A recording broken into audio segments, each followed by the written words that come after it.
Salut à tous, alors ça fait longtemps, petite vidéo très rapide juste pour réagir au petit débat là qui anime un petit peu le monde francophone sur internet concernant le soulevé de terre. Donc est-ce qu'il faut le faire pratiquer dos rond ou est-ce qu'il faut le pratiquer dos droit, colonne neutre, fixée quoi. Euh, Moi je vais pas me baser sur des études scientifiques, c'est juste mon avis rapidement. Basé surtout sur du bon sens, et je voulais apporter ma petite touche. Si vous avez des choses à rajouter, n'hésitez pas, ou des choses à m'expliquer même, parce que je suis pas du tout un spécialiste de la question. Donc on a les tenants d'un côté du soulevé de terre, comme il a été enseigné depuis toujours, j'ai envie de dire, dos fixé, droit, voire même légèrement cambré. Donc certains vont nous dire qu'il faut le cambrer légèrement, son dos.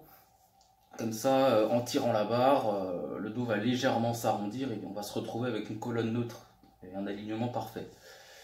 Ça, c'est ce qui a été longtemps enseigné, et donc dos droit, quoi. Et d'un autre côté, là, il y a de plus en plus de pratiquants de power, et on voit beaucoup de pratiquants, assez forts d'ailleurs, qui tirent avec le dos légèrement arrondi. Donc on ne parle pas de Jefferson curl, pardon, où là c'est un exercice où on va volontairement arrondir à fond le dos. Donc c'est un exercice qui peut être de mobilité ou de renforcement, hein, des érecteurs spinaux, tout ça, des érecteurs du rachis. Donc là on parle d'un dos avec le bas du dos légèrement arrondi. Et donc déjà ce que je voulais dire, c'est que il y a deux choses, il y a deux cas. Il y a le cas où on va fixer au début et on va perdre sa tension, son gainage, et on va finir par arrondir en tirant la charge. Et là on défixe, et là c'est dangereux, bien sûr.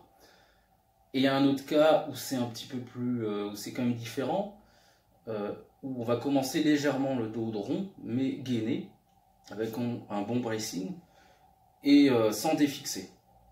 Parce que généralement c'est le fait de défixer qui pose problème. Et pas en tant que tel d'avoir le dos rond. Maintenant, est-ce que c'est préjudiciable Est-ce que maintenant il faut faire du soulevé de terre dos rond? Est-ce que c'est ce qu'on devrait enseigner, conseiller? Je ne pense pas. Alors, ça avait coupé, donc je continue. Pourquoi je pense qu'il faut enseigner le soulevé de terre dos droit? Donc tout simple. Alors c'est juste du bon sens pour moi. Vous prenez n'importe qui, vous lui faites soulever une charge du sol, vous pouvez même le faire vous. Si juste vous essayez de mettre le dos droit, vous tirez la charge, vous gardez le dos, vous affaissez, vous tirez dos rond, tout de suite vous allez avoir une tension énorme, beaucoup plus importante dans le cas où vous avez le dos rond. Donc spontanément, c'est évident, mettez plus de contraintes sur les disques en ayant le bas du dos rond, ne serait-ce qu'un peu arrondi. Maintenant, est-ce qu'il faut cambrer le dos? Donc on a plus de 3 cas dans ce cas pour l'instant. Colonne neutre, colonne cambrée ou dos rond. D'accord? Donc s'il faut cambrer, est-ce qu'il faut cambrer le dos, comme le disaient certaines personnes, pour en tirant la charge, se retrouver avec le dos droit, parce que forcément avec la charge aidant, ça va faire pression malgré le gainage. Pour moi non. Pourquoi? Parce qu'en cambrant le dos déjà, on va directement mettre en tension les lombaires en fait, et le bas du dos. Or ce qu'on veut justement sur un soulevé de terre, c'est principalement utiliser les ischios et les fessiers, hein, qui sont les gros muscles qui vont permettre de lever la charge. Il y a tous les muscles stabilisateurs, etc. Mais principalement, c'est ces muscles-là qu'on veut cibler. Et en mettant là directement en tension les lombaires, forcément, on risque la tension va se déplacer des fessiers ischiaux vers le bas du dos. Or, c'est exactement ce qu'on veut pas. D'accord?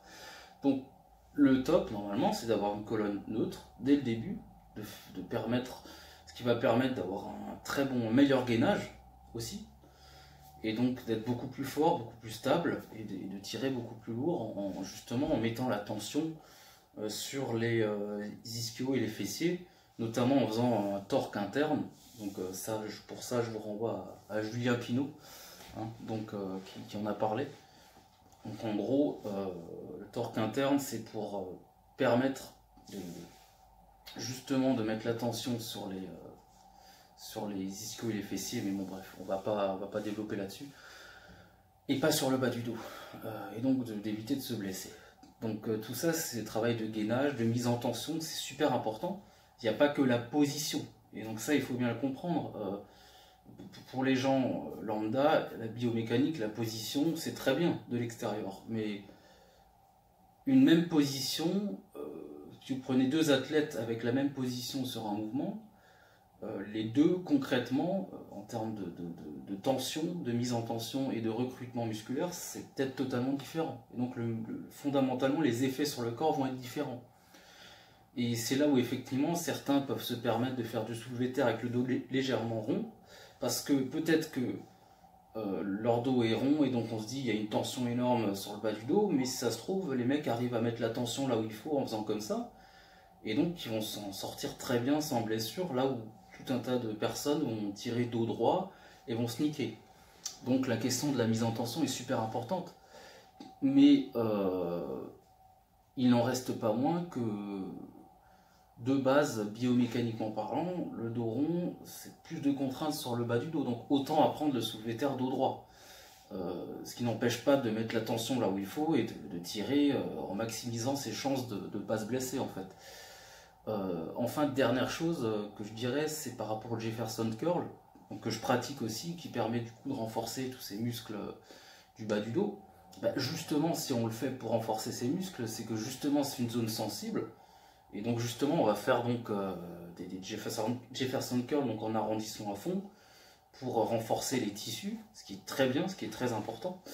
Mais justement, ça veut dire que justement cette zone est fragile et justement cette position est très risquée. C'est pour ça qu'on va faire ces mouvements pour renforcer. Et du coup, en fait, ça invalide le truc. En fait, c'est qu'on sait de base que c'est pas très bon, pas très safe.